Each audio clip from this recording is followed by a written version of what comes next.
دوستان عزیزی من ادامه دارد برنامه شام روز از موج رادیو امروز و یادرس میشم که ما قرار داریم در بخش مهمون و بردگر مهمون برنامه رو به استودیو خوش آمدید میگیم سریناز یوسفی. خوش چهره، خوش سیمو، خوش گفتار، خوش رفتار. خوش باشید برادر عزیز. سلامت باشید. خب یک مرتبه دیگر میخواستیم از زبان شما بشنویم که صحبت رادیو امروز شما چند مرتبه اشتراک کردید و نمیدونم این سوال رو من با شما دادم. صحبت رادیو امروز، فضای رادیو امروز و سوال و جواب با ما از دیگر رادیو شما اشتراک داشتید در چند رادیوی دیگر چی فرقیت دارد؟ من بیشتر به رادیو امروز میام زیرا که چندین بار تکلیفات بسیار بود و یکی از آنمان شخصیت های اگر که به نهایت شخصی بزرگم گویم، شخصی خاکسار، بسیار یک شخصی عالی هم گویم اگر خطا نمیکنیم که این یکی از راهبری رادیو امروز است. دوست عزیز من خدایار ولی که بهترین انسان است و من هر لحظه که قدم به همین رادیو امروز می‌نهم فکر نمی‌کنم که جای بیگانه است. البته که جای صحنه، جای همین هنر، این همه یک جای مقدس است و هنرمند باید که با جایی که مثال به صحنه قدم نهاد باید که با یک دل شده باشد، با یک قدم نیک باشد، با یک دل صاف باشد. و خودم رو هرگز بیگانه حس نکردم زیرا که یک صحبت آزاد هستند. من مثلا شما رو نیز اینجا با سعدی جان است بسیار از این کارگردان ها رو همچون یک برادر میدونم و باری هم نیامدم که برای من یک قواخی انداخته باشند. همیشه درهایشان برای ما باز است. سلامت باشند. در 45 42 گفته است که اپای سریناز از شما خواهش میکنیم که 4 مصرع سرود ششمخان سرایید.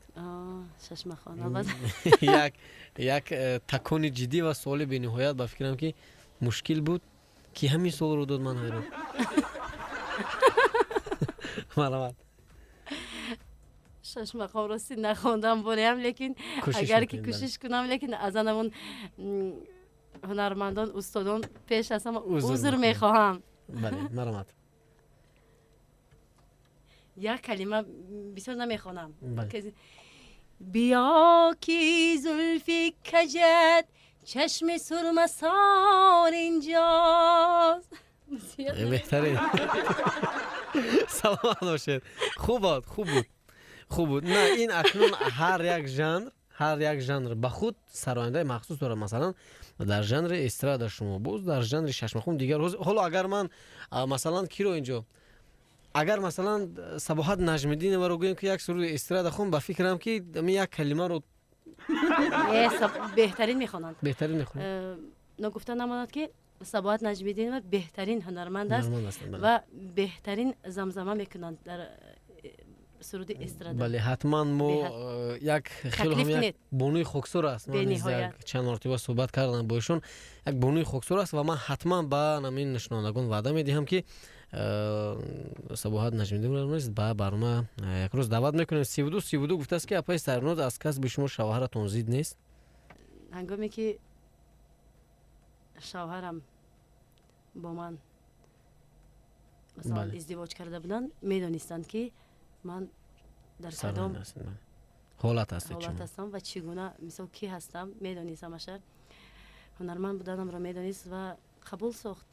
بعضی وقتایی میشود که لکه جنگ و جدال ها در کجا نیست، در کدام عائله نیست. رشک‌های زیاد لیکن مهم باوری است. خیلی بعضی وقت میشود که میگه ترک صحنه کن نمیخواهم، یعنی که بعضی وقت میشود که مثلا خوب است رفتارهایش زیده نیست، خیلی با آیندهش معلوم میشود. بله و این خیلی واقعا میشدن. چرا با سلام کردید؟ مثلا میشود که اگر هنرمندم باشی زنی با مثلا وارد معرکه شدی با مردا بوده سلام نکن. بله. یا اینکه بعد از ساعت 8 بگو چی با زنگ میزنن باش بله. خیلی بسیار میشود. در بسیار حالت من با سکوت میروم. چیزی نمیگویم. اگر که من او از اون طرف گپ زدم بعد از این طرف جنگ و جدال ها زیاد میشوند. زیاد میشوند. سکوت خوبتر است. بله. و یک صحنه خیلی هم خوب است. میگوید که چرا شما در خونه‌تون زود جنگ میشوید، قهر میکنید؟ مادرش دیده باشید اگر علایالدین بعد یک دسته پودینه رو میدهد وقتی که شوهرت از دهنی در اومد تو باید چیکار کنی؟ دم تا بگیری. خیلی هم یک صحنه خوب است. و 8084 گفته است که سلام اکا نوروزمند بختیار جان عظیم خب اینجا شما پیشنهاد رو ببینید. گفته است که رقمش روان کرده، گفته است که رقمم با اپای سرونوز دید التماس یک بار زنگ زند. حتما سلامش اینجا باز رقمهاش رو با رنگ سبز روان کردن و ما حتما پیشنهاد میکنیم. خب بیاید اکنون زنگ تلفنی قبول کنیم. سلام علیکم. 44 645 32 نفر در خط علاقه بود. عذر میخوایم که زنگ شما رو قبول کردن نتونستیم. 44 645 32 است رقم در استودیو. سلام علیکم.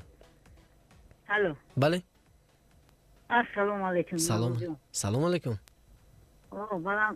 بالاتر ما شما میگم سروینودا من مادر حاجی بیبی. حاجی بیبی. گلی دیگه دخترم از خونه پیرانسولونی شهر ترسونوا ده باتوش. سلامت باشه. این کفکوی و افتخار شما که ما رو گوش میکنید.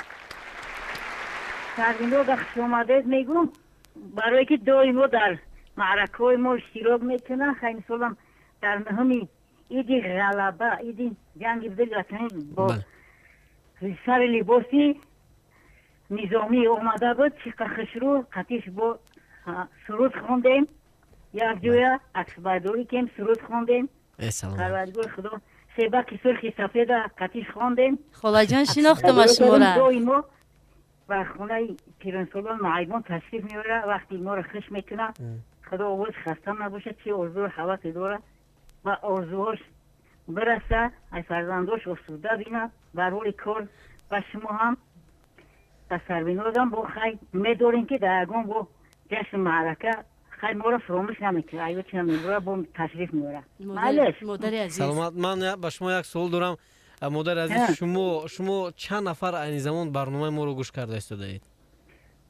چند نفری که همین رادیو امروز نکی نوروزون گاه موج چند طرف خراب میشه با همتایی بطری ختم میمونه. من حتما گپ میزنم دوستی عزیز ما که موج انمین 107.4 اف ام رو برای انمین مادرای عزیز برای انمین پیرانسالون انمین خانه پیرانسالون حتما یک شرایط خوبه باید که بله فراهم وارد شد. و شما دو این برنامه ما رو گوش میکنید؟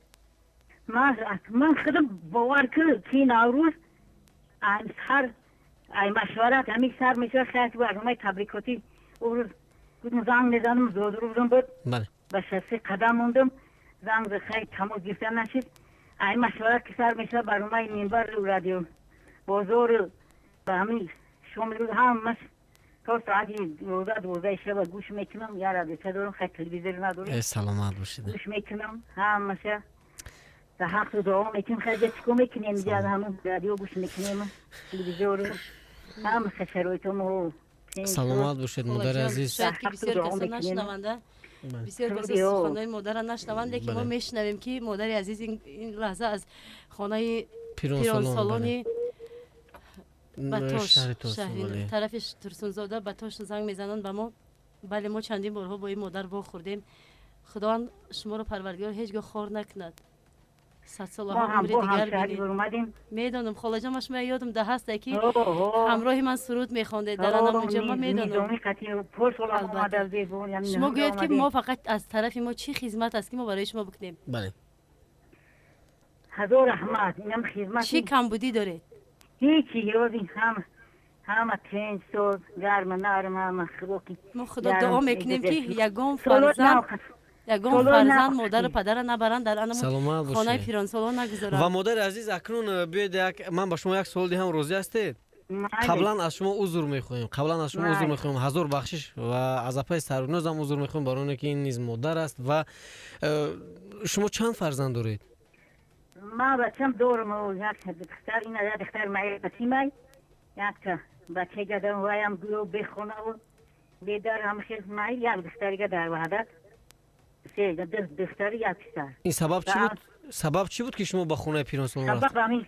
سببی بخونه همین خوجاینم همه اولاده زندگی چند سال کردیم. بله. همین دل موند همین گرفتم من دختره رو برو اومدم دیگه چیکار کنم. سلامت باشه. خدا نگهبانتون باشد. تقدیر در این لحظه که دلگیرم که جای مادری پیرم بیابین ما تدبیرم در این گرداب که تقدیرم. در گرداب تقدیرم سلامت فکر کنم باشید. که وقت همین است سرش دست من زمین است گیره از کسی ندارم سرنوشت من همین است احسن مادر عزیز. سلامت باشید مادر جان. که وقتی سرخ سفید از باغ بالا چینم با چشمک انتظار در روی راه چینم از تو خط خبر نیست محرم جان تنت در دل دارم چی در دل جای دیگر نیست مهری که نگه در دل جای دیگر نیست سلامت. بهترین رحمت کردم سلامت بینید باشید. که یک مادری هست که سلامت باشید. 30 سالشان به جای رسیده است اما سرودای مرا زمزمه میکنه چقدر باور کنید همین خیلی یک هیجان دا اومدم از گفتگوهای این مادر بزرگ به خدا من سری تعظیم پیش ما فرود میارم من خود مادر دارم و خداوند میگم که یگام فرزند مثلا یگام مادر داغ فرزند را نبینه و یگام فرزند مادر را به قدر نکنه و برده خور زار نکنه من خودم آدم دیان خبر میگیرن پنج مو و شما میل خواهش یگام کنسر داشته باشید یگام چی باشید فقط گویید که از نمی خانه پیران سالان برای ما فقط یک زنگ تلفنی ما حاضر هستیم. و مادر عزیز یعنی 136 قریب 200 نفر باشنده احسن 136 نفر به سلام ما را برسانی هم سری تعظیم پیش همه شما فرود میاریم در دوی ما در خود پیالو پروردگارو خاک تقدیم آمید دینم تشکر. هیچ بوکی نیست سلامت باشید و مادر عزیز ما نیز وعده میدهیم که یک روز با زیارت شما میریم شما ما را شاید نشناسید بعد که من رفتم گفتم که من نوروز فیض علی میبینید از دیدگیتون پشیمون میشوید باور کنید. نه هیچ وقت پشیمون ما چند بار نیت کردم دوشنبه رفتم همین نو خونه دخترم برفتم پیش سای بو بچه‌م خبر گیری اومدم با خبر گفتم رادیو امروز میرم گفتم نیت داشتم که میرم ببینم تو نصیب باشه با یگان وقت تشکر سلامت باشید برای کارت و اینامی همه سلام باشید خسته نباشه مادر عزیز رحمت سلامت باشید بیاید اکنون سروینوز نیست کمی به فکرم با احساسات داشتن و بیاید همین یک ترانه مادر میشنویم از سروینوز یوسفی و بعدا صحبت روی دوام میدیم مادر بله سرود مادر میشنویم برای مادر عزیز البته بعد از شنیدن سرود دوباره برمیگردیم به استودیو و این سرود برای تمام مادران تاجیکستان مخصوصا برای نفرانی که واقعا به قدر مادر نمیرسند بعد از شنیدن این سرود شاید از کاری کرده خود پشیمون باشند و مادران رو از چنین خانه پیران سالان بازگیرند و در زیر قنات خویش در آغوش گرم خود بازم نگاه دارند.